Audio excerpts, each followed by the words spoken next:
This next segment, we are going to focus more on the realities of missions. Thank you. So for our viewers, of course, you are free to send us questions. Of course, we'll be happy to even take some of your questions, response, comments, and all of that. So when we are done with this, of course, we'll still take a kind, because I'm sure there are a number of people that may want to ask questions that we are not even asking from the studio here. So let's come back to now that you have now accepted, to come in as a missionary. Of course, I know that today, if you are joining a mission organization, they will ask you to come and do this training, come and do this, come and do that. You want to test whether you are going to be committed, want to test whether you have the character and all of that. But we are talking about 40 years ago, or close to 40 years ago.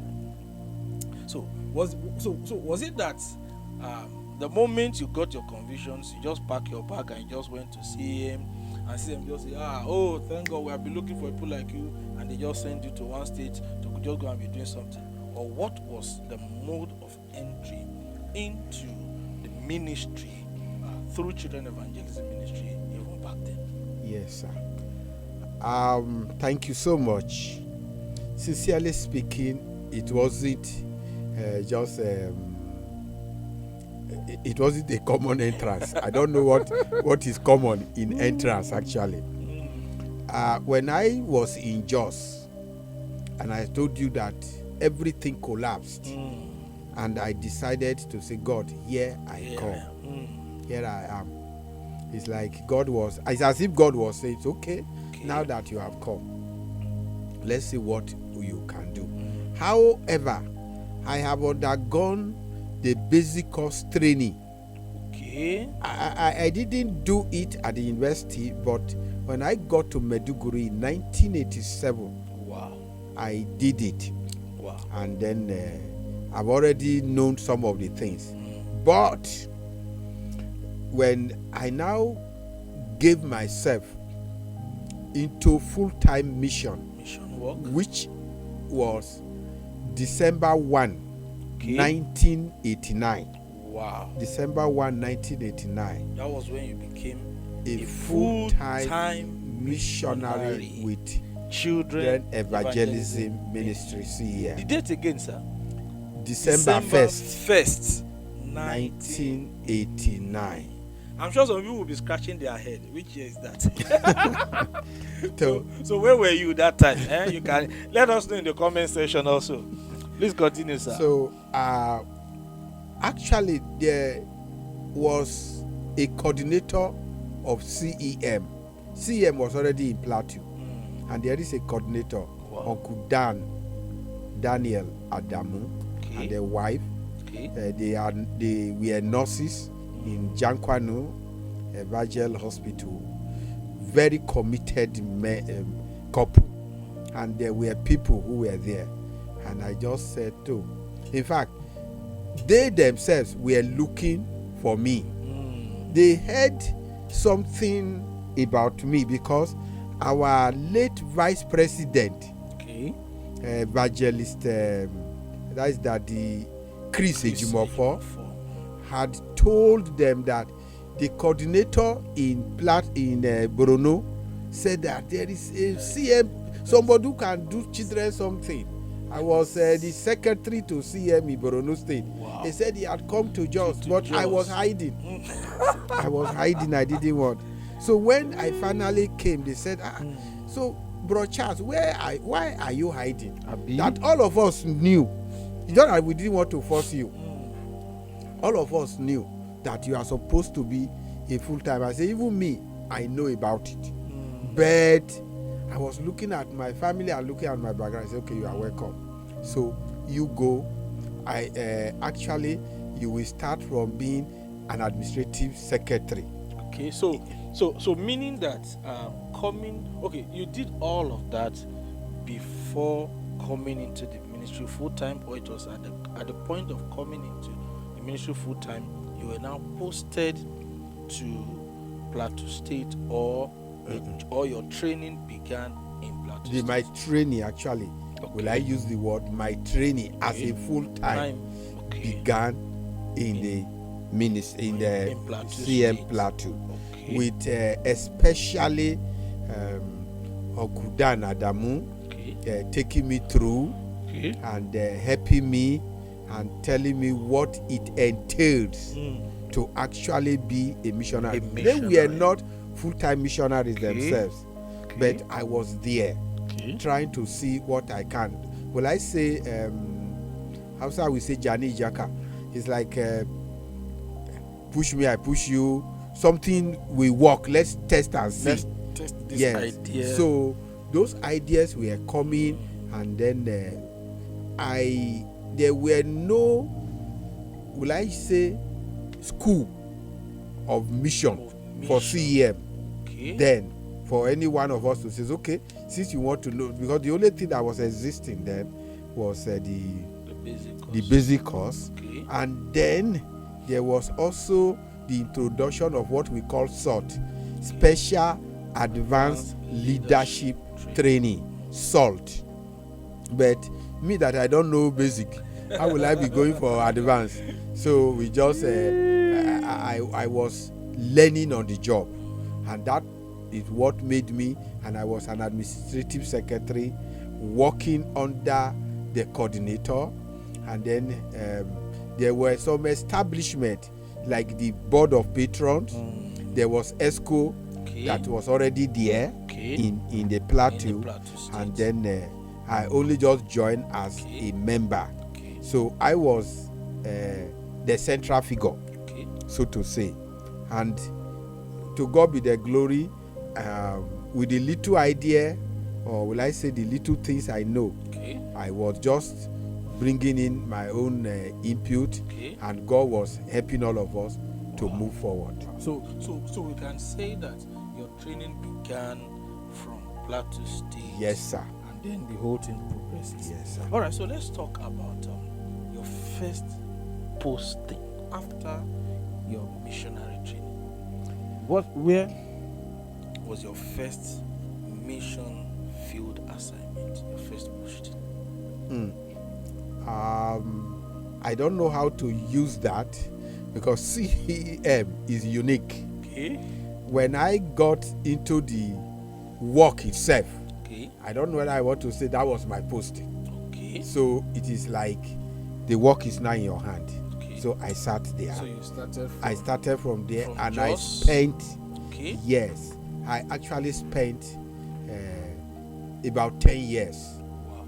Actually, I came in Plateau State, yes. Wow. So though I came in 1988 to Plateau, but I started that mission work 1989, and it was 10 years later, that was 1999, that was officially relocated.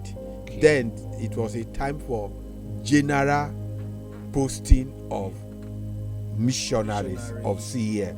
That is how I left Plateau State. So your first assignment, place of assignment, was in Plateau State, and you served for 10 years in Plateau State. Yes, sir. Now, before we leave this issue of Plateau, you are from Edo State, and here you are in Plateau State. And I know that in Edo State, they don't speak Hausa. So what were the cultural, how were you able to adjust, both in terms of the language? Yes, I know you said you served in Borno State, but even with that, you were not communicating with them by your local language, and we don't know how English was so official. I don't know how English, or we don't know how English was so official at that point. So what were the cultural adjustments that you had to make to be able to fit into the system in Plateau State? Yes, sir. That is a big question, but permit me to just go to Borno State. Okay. Actually, my NYC made me to cross River Niger for the first time in my life. So speaking Hausa was a different ball game. And I think NYC is still doing that. He's still doing it. I hope they are doing it well. He's still making people to cross River Niger and River Benue for the first time. So when I got to that church, EYN, Hausa, in fact, they were not even speaking Hausa so much. They were speaking more of their native language, which they call Bura language. And I don't know how God helped me. I want to say God helped me. That I organized 2 Children's Day within my service year. And it was just the little I learned at Unibeno in Binio. That they said, how can you? I just made Children's Day. They said they have never seen it. I did it maybe 3 months to my service, and then towards the end of my service, they said, 3 months into the service. Yes. And then 3 months almost when I was rounding up. So I didn't understand Hausa. Even up to now, I can't speak it very well, but I thank God. I thank God that my wife and even at least one of my children, they speak Hausa more than the Sultan. Wow. So I won't say I lost anything. But however, I communicated, playing with children and working amongst children will make you to adjust in any form. Exactly. So it wasn't really, the language was not so much a barrier to me. Probably, though it has some detriment to me, in the sense that I wish I was using it more. But my mindset is that, look, I am to help these children. So instead of leaving them where they were, I wanted them to understand English. So rather than teaching in Hausa, I was teaching in English. That's why I say it's detrimental to me. But I wouldn't say I have anything to lose still, because some of them will come up. I know a little bit of English, so I was correcting them and helping them. I just wanted them to grow. So in Plateau too, of course, I was residing in Jos. So Jos is a cosmopolitan town, and then I didn't have so much struggle with communication, except when we go to some of the suburbs, like all those Birom, Lantan, Panchi, Basa, all those places. So as we go there, you will meet maybe Mango. You will meet that the children, the only source of communication is Hausa. Wow. But because God helped us to raise people indigenous, who were also palling with, and we are going with maybe on mission outreaches.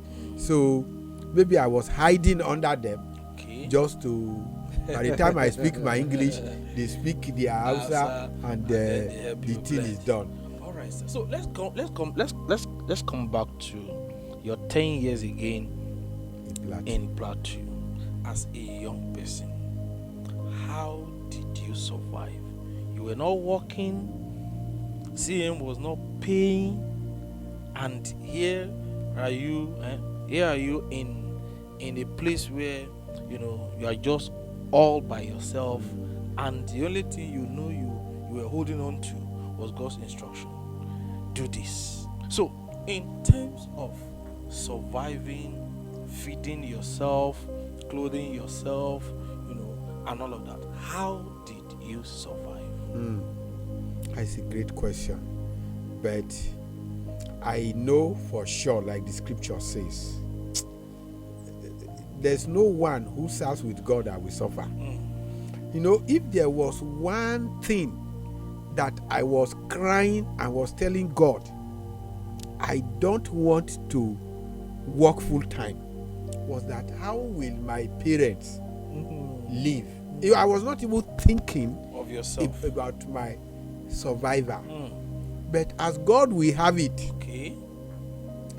I told you that my siblings, especially the older ones, didn't go to school or something, but God placed them in a place whereby they could still make my parents comfortable. Wow. So nobody was actually asking me, they never pay una salary, make una bring money.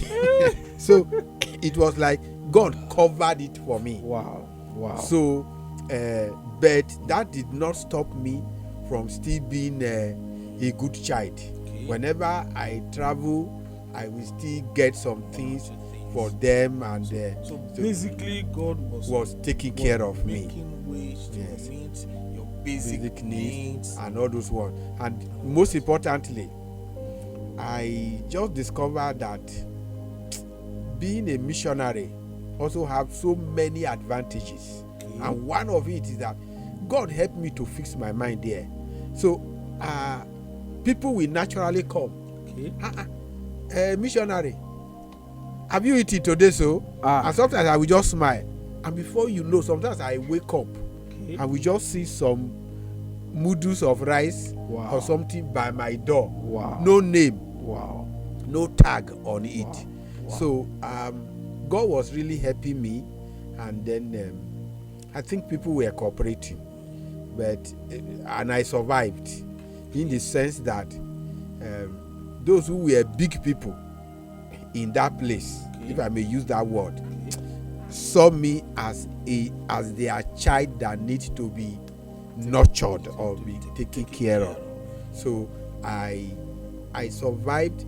I used to tell people that then I didn't have car, no vehicle, no bicycle, but there was nobody's house I don't know, CM members.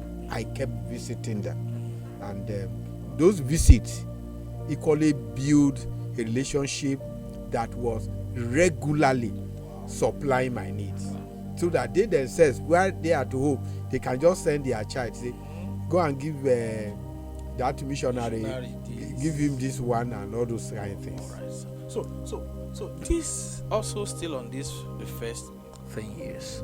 Like I said, you were there all alone in the midst of this and all of that.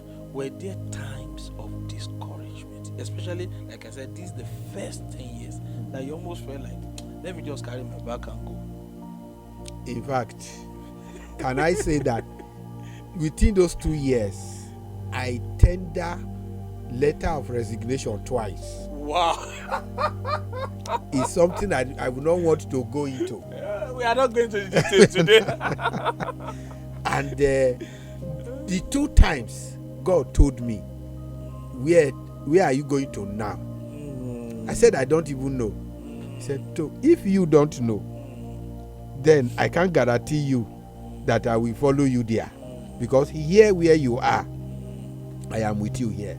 And in fact, one of it, I think I told that the VP, that is the vice president, they say, go and tell the president I'm not working because that our vice president then was working in Yola. Okay. So whenever he's traveling from Ilorin, which is the international headquarters of CEM, he will stop over in Jos, maybe spend the night, and then by the following morning he will. So I say, tell the president I'm not doing this thing. He said, Brother Charles, to where? I said, I don't even know. In fact, I want to leave, I want to make. Because we may need to ask, what were those things? Sincerely speaking, I felt, number one, that probably the mission work is not as sweet as I thought it should be. Wow. Especially working amongst children, and probably you see your mates, maybe some serving with churches, wear coat, wear boot tie, and they are coming up with something, and somehow some of them even have little vehicles to go with. Wow. And then you are just there talking with children who sometimes, for adult, you can even go and preach. Exactly. And they will give you brown envelope. Exactly. But for children, when you finish Bible club, no envelope. they will be the one who will tell you, Uncle, The other time you promised you will buy me granite. See outside boy selling granite. Can you? So you still spend and give to them. The little you have, you spend it. But there were those times, and then I used to tell people that the devil doesn't go on midterm break. Exactly. We also had some members of CEM who were just will I say were nagging. Of course, if they see this video now, so they walk. They were working against you. So there was no this cooperation at a point. Support. Yeah, at a point, and that can be very, very, very. I just felt that. Look, I think I didn't read child evangelism. Let me go for what I read. All right, and so, but when those points came, some people, thank God for the people God used. Now, let's now talk about how did you now. So, what were the things that motivated you, despite all of these challenges, to continue? So, you want to talk about the people that God used? Yes, some people called, some people actually came, some were elderly. I don't still want to mention names, but they were pillars in my walk with God. And then they will encourage me to attend other programs. I have a church. Will I say I attend a church? But they will tell me, look, there are some other activities, all these Easter programs, MLR, all those kind of things. You have to go. And by the time I was attending all this, they call some LDG, last days gathering of Capro and all those ones, they helped me. They built me up. That they don't just be confined to what you know and what you are used to, but all those things made me to know that God is with me and He will not leave me. Then you see, we were also, of course, we age, and then. It looks as if God was not answering some prayers, especially that time I was not married.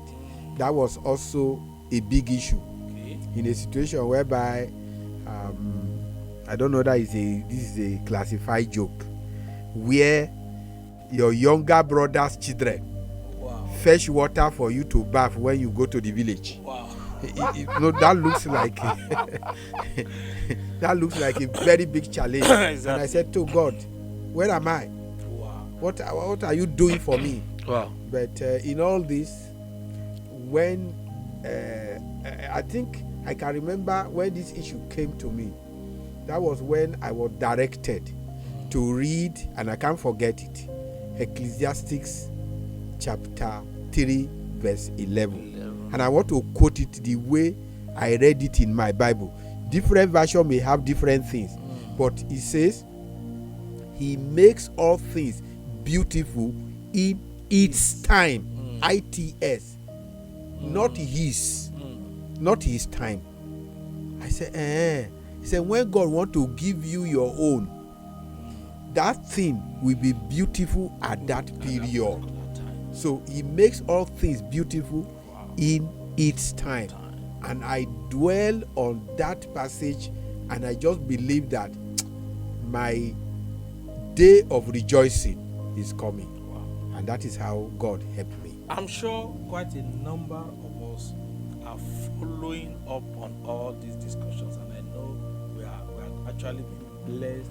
We are learning a lot, especially for us and the younger generations, struggles, going into ministry and missions work. I was talking to somebody before. I said, yes, it may look as if we are not having, even though the laborers are few, but it seems as if we are not having